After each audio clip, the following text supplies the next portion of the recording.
এমন ভিডিও দেখে আপনাদের কি মনে হবে জানি না, কিন্তু আমার মনে হচ্ছে যেন ঠিক হাতের মুঠোয় পদ্ম। আসলে দেখেন, ছোট্ট একটা পাত্রে সামান্য মানে 1 আঙ্গুল পরিমাণ বেশি এরকম একটা টিউবার বসাইছিলাম।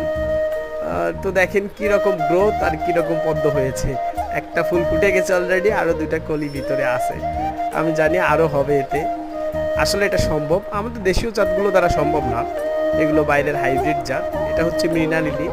তো যাই হোক, সবাই যারা পদ্ম করতে চাচ্ছেন, ভয় পাচ্ছেন জায়গার পরিসর নিয়ে, কিন্তু আসলে কম জায়গাতেও পদ্ম করা সম্ভব। বিভিন্ন ভ্যারাইটি আছে, এটা মাইক্রোজাত, তো সেজন্য ছোট জায়গায় হয়েছে।